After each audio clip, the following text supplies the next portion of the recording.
राज्यामध्ये डॉक्टर बाबासाहेब आंबेडकर यांच्या जयंतीचा उत्सव खूप जोरदार तयारीत चालू आहे। आता आपण आहोत नांदेड जिल्ह्याच्या नायगाव तालुक्यामध्ये, जिथे नरशी आता पाहू शकता का भीम जयंतीची तयारी कशा प्रकारे चालू आहे।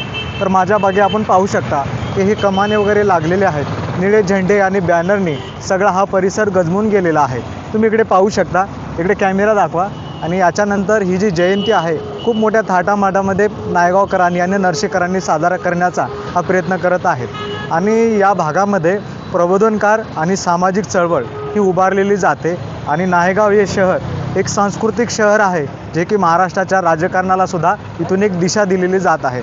डॉक्टर बाबासाहेब आंबेडकर यांची जयंती ही 135वी जयंती मोठ्या थाटामध्ये साजरी करत आहेत। तर आता आपण हे या नायगावचे विज्युअल दृश्य पाहूया।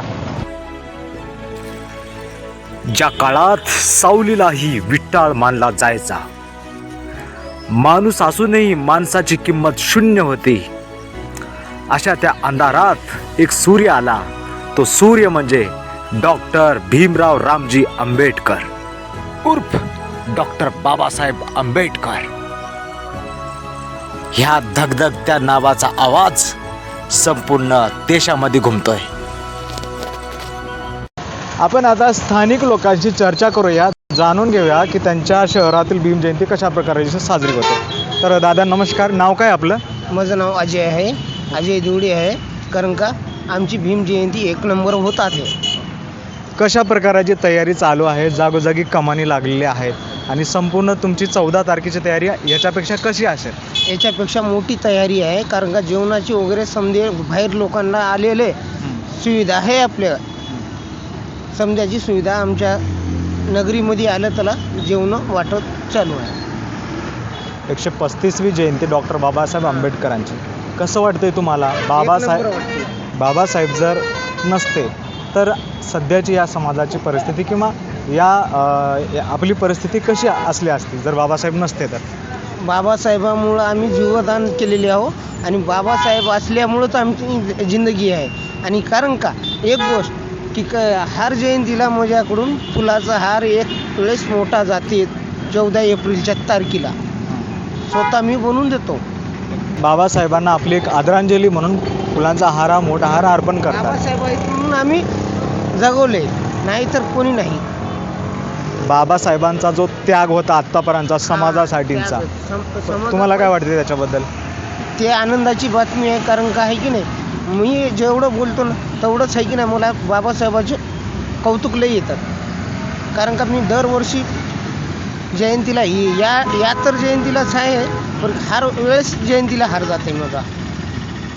कारण का मी दुसऱ्याला देत नाही, पण बाबासाहेबाला हार माझा करून जाते।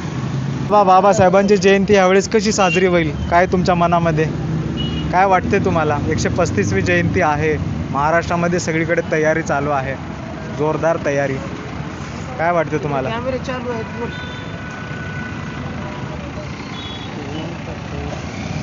जास्त कळत नाही का? बोलू शकता? ओके, बोलता का तुम्ही? बोलू शकता ना दादा? बोलता का? नाव काय आपलं? बालाजी आहे का? ओके, बालाजी दादा, बाबासाहेबांची जयंती आपल्या शहरामध्ये साजरी होते आणि खूप मोठ्या थाटामध्ये संपूर्ण भारतामध्ये, महाराष्ट्रामध्ये खूप मोठ्या प्रमाणामध्ये साजरी होते।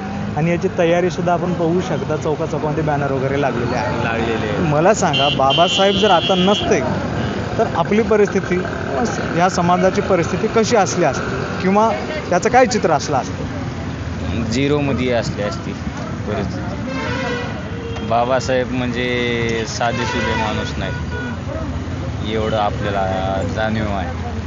आपण त्या समाजाचे नाही, पण आपण इथे 4 वर्ष झालं येत आहो या जयंतीला। अरे बाबा, तरी पण आज बी आला, जयंती साजरा करायची आणि जायचं चुपचाप, एवढंच बोलून बस।